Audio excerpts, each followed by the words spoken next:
Welcome back. After.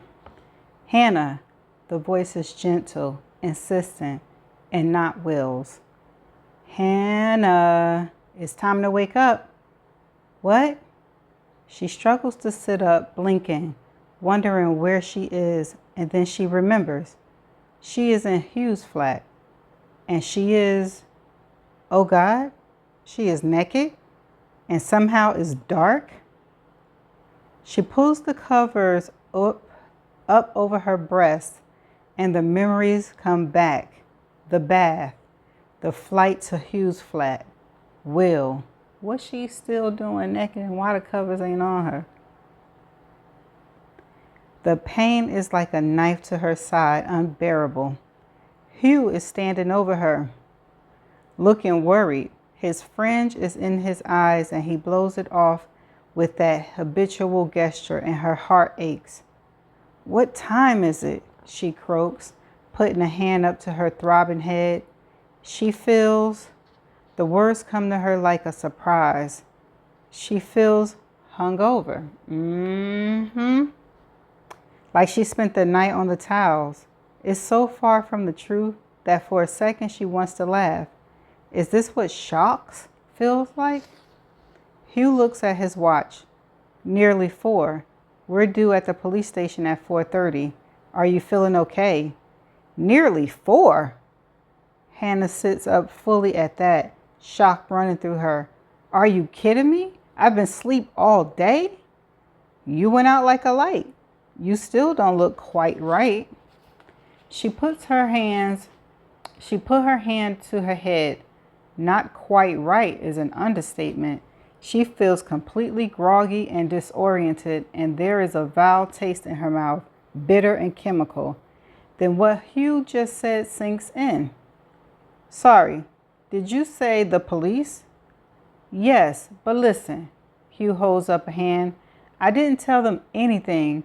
I figured that wasn't my place. I just said that I had a friend who had an important information and could we come in and make a statement? And they said, how was half an hour? 4:30. You can still back out if you want. No, her hands are cold and her cheeks feel pale, but she knows she wants to do this. She knows she has to do this. The bottom line is someone could have been in April's room that night. They could have killed her after Neville left. And that person, she can't hide from the possibilities any longer, could have been Will. She has to tell them that. No, I'm ready. Your clothes are on the end of the bed. Hugh waves a hand at the foot of the bed where her clothes are draped, along with a jacket that's clearly one of Hugh's. On top of the pile are her glasses. On the floor is a pair of flip-flops. Hugh sees her looking at them and makes a face. Sorry, best I can do. I didn't want to leave you alone in the flat. We can pick up some trainers en route if you're bothered. But she shakes her head. It doesn't matter. None of it matters now. Hugh leaves tactfully, and Hannah gets slowly back into her clothes. Finally, she reaches for her phone, tapping the power button to check on the time, and then she remembers it's dead. Still, she shoves it in the pocket of Hugh's coat and then leaves the room. Ready? Hugh asks, and she nods, even though it's very far from the truth. He's holding car keys and she frowns. Are we driving? I thought so. They said they'd give us parking, and I don't really want you standing in the rain for a bus. You still don't look great. She nods dully. It doesn't matter. Nothing matters now, except the baby. She has to keep it together for the baby. Oh God, is she really going to do this? The faintness rises up inside her again, and Hugh takes her arm, looking alarmed. Hannah O'Bean? I'm fine, she says, her teeth gritted. It's not true, but she will be once she has spoken to the police. For whatever the truth, whatever happens now, November was right. This is the only way she can make herself safe, the only way she can protect herself. Okay. In the car, she lets her head loll against the window. She is not just tired, but exhausted. The exhaustion of grief and fear and shock. There's a strangely familiarity to it now. It's the same sensation she remembers from last time, the same numb, sick horror as she sat, wired and sleepless, through interview after interview, surviving off bad tea and worse coffee, as the police probed her for inconsistencies or anything she might have forgotten. The thought of going through it all again leaves her with a kind of light-headed nausea, and perhaps that's it. Perhaps this is why it feels so much worse the second time around, because she has done this all before. And for what? So that an innocent man could die in prison? And now she's going to do it again, but this time to incriminate the father of her unborn baby. A picture comes into her head of Will's lips pressed against her hair, of his low, soft voice rumbling in his chest. I love you. She thinks she may throw up. Are you okay? Hugh asks as she shakes her head. Do you want some water? You probably dehydrated. He gestures to a bottle in the door and Hannah nods. There is a horrible hangover taste in her mouth. Maybe the water will make her feel less sick. I say, don't drink that water. Hugh kind of like not, But it doesn't. When she takes a long gulp, it has the same flat chemical taste as everything else. And she screws the lid back on and replaces it in the door. Instead, she shut her eyes, hoping for darkness, for oblivion, and Hugh starts the engine. It purrs for a moment, and then he slips the car into gear, and they slide away into the darkness. Okay. It's some time later that Hannah opens her eyes. They better be at the police station. She hasn't been asleep exactly, just drowsy, trying to throw off this weird groggy feeling before they reach the police station. But the noise of the traffic has faded away, and they seem to have been driving for a long time, longer than she would have thought. My thoughts exactly. It takes a while for her to focus on the road ahead and make sense of what she is seeing, because they are not in Edinburgh anymore, but on a country road, quite a narrow one. There are no street lamps, only the powerful beams of Hugh's headlamp lighting up the low hedge on either side of the track. It's not a route she recognizes, but from the dark shapes of the hill, she thinks they may be heading west towards Birkwick. Hugh? She sits up, pushes her glasses up her nose, looks around, trying to figure out where they are. The chemical taste is still in her mouth, and her throat feels dry, her voice croaky. Hugh? What's going on? Hugh makes a rueful face. Sorry, only just outside Edinburgh, but I must have put the postcode into the directions wrong. It took me all around the houses before I realized what I'd done. We're heading back now. Sorry. Incredibly stupid of me.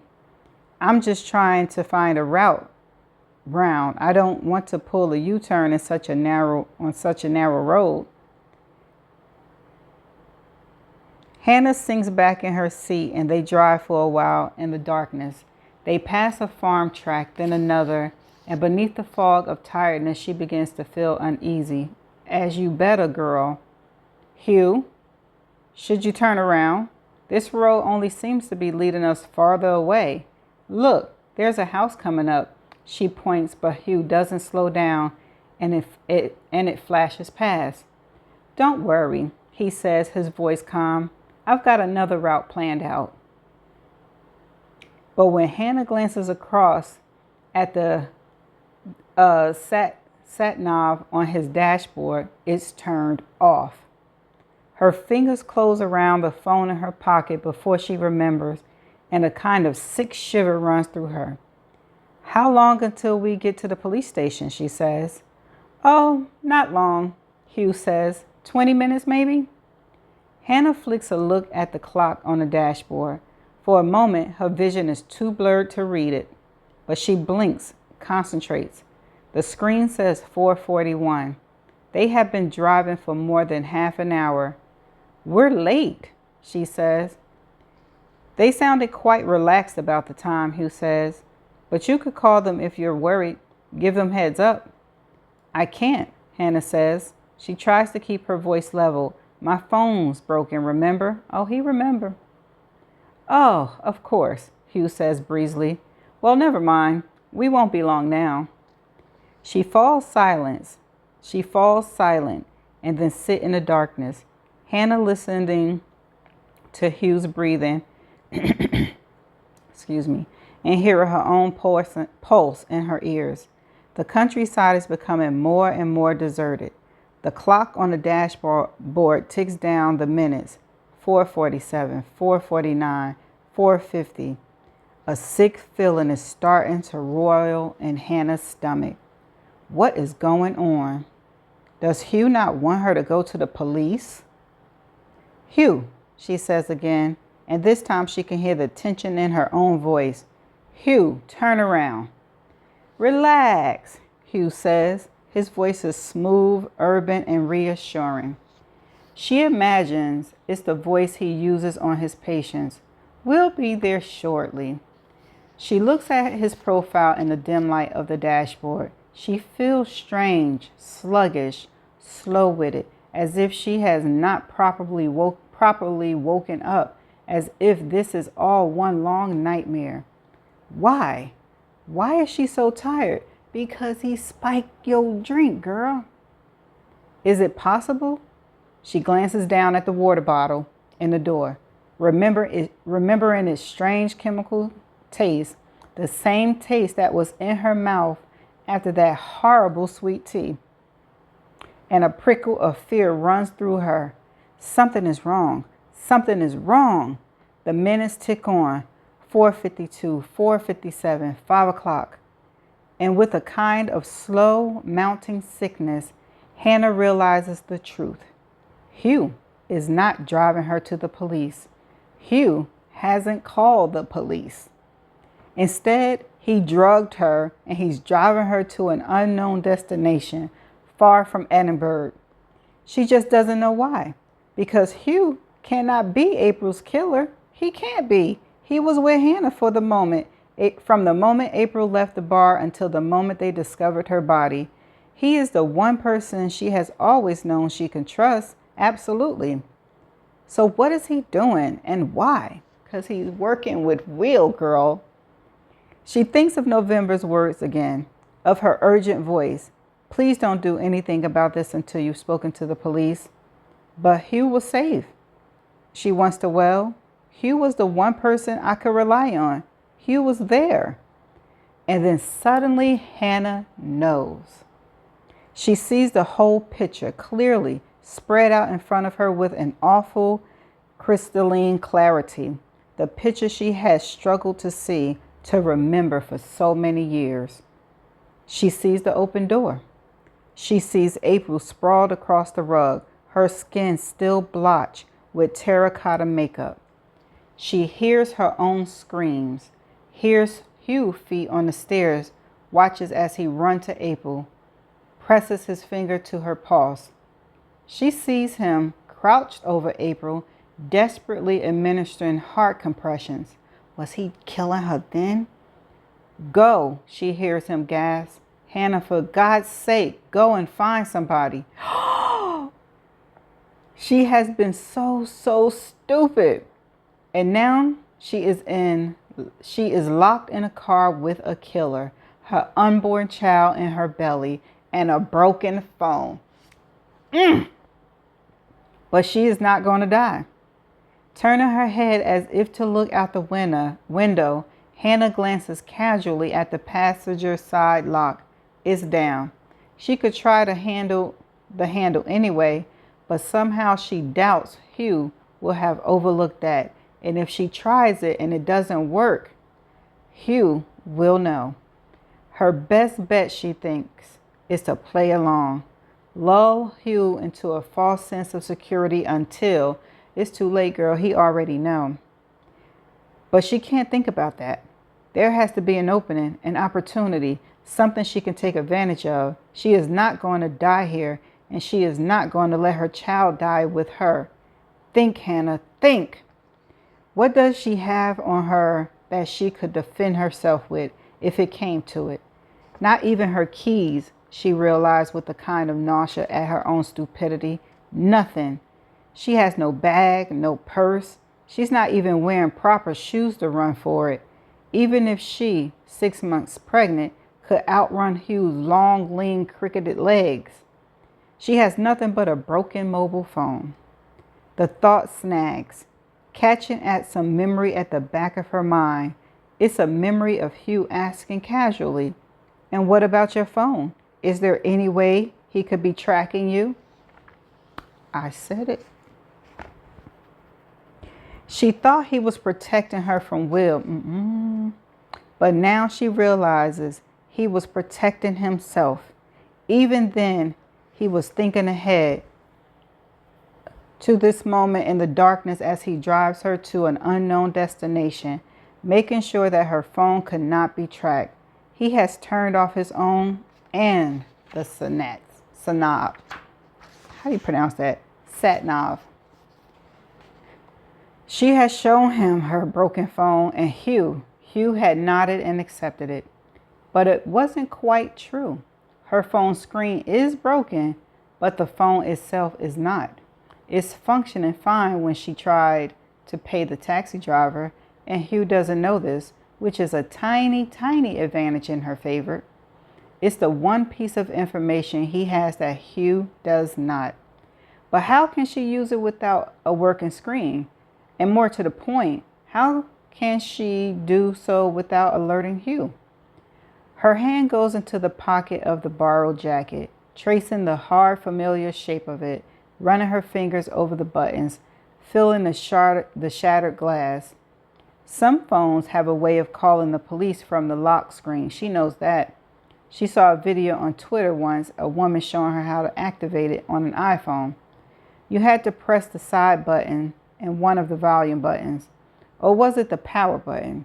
Whichever one it was, the phone auto-dialed the emergency services without the user having to do anything else. But in the video, the phone let out a loud siren as it called the police. Hannah could turn down the volume, but she has no way of knowing whether the siren overrides the volume setting. If it's some kind of deliberate safety feature, a warning to the users that they've dialed 999, then it would make sense to have it sound no matter what. Should she risk it? She glances over at Hugh. He's staring at the road ahead, not showing any uneasiness. If she calls the police and her phone's let out a siren call, Hugh will know she has a working phone, and he will find some way to dispose of it. She's sure of that now. No, she can't use that feature. Oh God, if only Hugh had been right. If only Will were tracking her. She shuts her eyes, imagining Will roaring up behind the car on his motorbike, forcing Hugh to a stop, and a lump forms in her throat, almost choking her.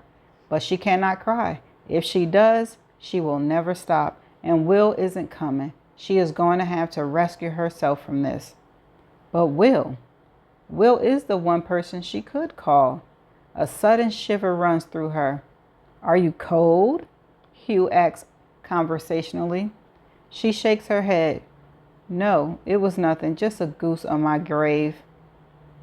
But it wasn't nothing, it was hope. She is going to have to be very, very careful now. This is going to take timing, and she is going to have to be very inventive about what she says to Hugh and how she phrases it. He already know. The phone is hard and reassuring in her hand. She let her fingers rest on the side button. "Hugh," she says. Hugh doesn't look away from the road. They are a long way out of Edinburgh now. She can hear the sound of the sea, she thinks, and the rain is beginning to spatter against the windshield. "When we get home, after I've spoken to the police, do you think I should?"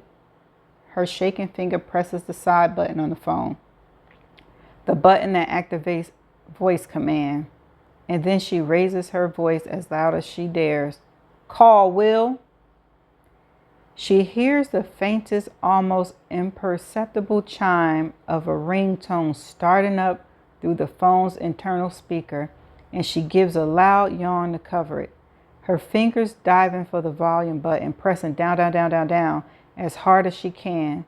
The ring dies away, her heart thumping in time with its fading rhythm. With the speaker muted, she has no way of knowing whether Will has answered. Please, please, please, please, please, she finds herself thinking. Hugh is speaking, but she can't concentrate on his words. All she can think of is whether Will has picked up or if he's grunted furiously and sent her call to voicemail.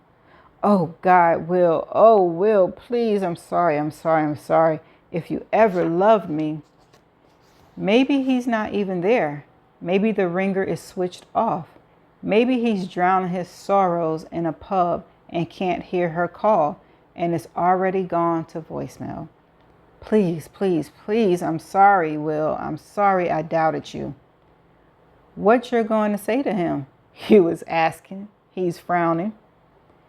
I guess you're right, Hannah says. Her heart is thudding so hard her belly is shaking with it. It feels like a miracle that Hugh can't hear it, can't see how scared she is, but his eyes are on the road. I just wish, oh God, I just wish we hadn't left it that way. He must be frantic, wondering where I am, whether I'm safe. Oh God, please don't hang up. Will, please hear what I'm trying to tell you. Please stay on the line. She shifts in her seat, feeling the baby pressing against her pelvis. I know, Hugh says, and his voice cracks with what sounds almost like realistic emotion. I know, Hannah. God, I know it's not the same, but he's my best friend, you know. Was.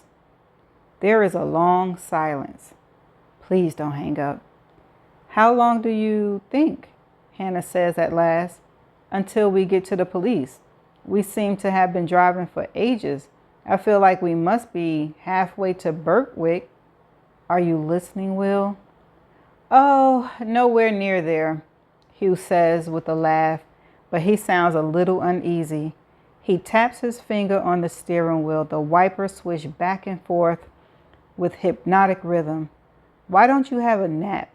I can wake you when we get to the station. Hannah nods, but if she hadn't been sure before, those words would have made her so, because no one could possibly think she was tired. She's done nothing but sleep since she drank that tea. Another surge of fear runs through her. She rests her arm against the window and stares out into the night, looking desperately for something, anything to give Will a clue about her whereabouts. And then it comes, a pub looming out of the darkness. She blinks, strains her eyes. She cannot afford to miss the sign, but the writing is small, the rain is so hard, and the sign isn't illuminated. And then it flashes past, and she has caught it. The Silver Star, she says shakily, trying to make it sound as if she is just thinking out loud. What a pretty name for a pub. She yawns, hoping it sounds convincing. The groggy stupor from earlier is wearing off, the adrenaline of fear pumping through her body, pulling her forcefully out of the pit of exhaustion. But she has to pretend to Hugh that she is more tired than she is. He cannot know. Did you hear that, Will? Are you even there? A sob rises inside her because, after all, maybe this whole thing is hopeless. There's every chance Will's phone went to voicemail. Her call timed out, and she's talking to no one at all. And then she realizes something. The phone in her hand is growing warm, and not just from her touch, it is hot. The kind of heat that builds up when she's on a long call. Will is there. He's listening, and maybe he's coming. Ooh, that's the end of that chapter. Oh my goodness. So I had Hugh on my list. Didn't I tell y'all I had Hugh on my list because they was talking about him, then they wasn't talking about him. I'm like, it's a reason why they ain't talking about Hugh. And it's Hugh. Hugh did it. Now I can see how he did it. Maybe he spiked April's drink or something in her refrigerator, and she was just passed out when Hannah came and saw her, right? This was after Neville left in the whole nine, right? Unless Neville saw her passed out and he just rushed out and didn't want to deal with her being passed out. But then Hugh come up, Captain Save with Hannah, and that's when he took the opportunity to strangle when he told Hannah to leave. Ooh. Ooh. Ooh. Ooh. Ooh. How is she going to get out of this one? And is it really true? Did Hugh really do it? Or is Hugh and Will working together? I can see if Hugh did it, it's because April tormented him all the time. April had something over him because he would do anything she said to do. And I guess if Hugh is the killer, I guess he just had enough. And he maybe April pushed him too far and he just snapped.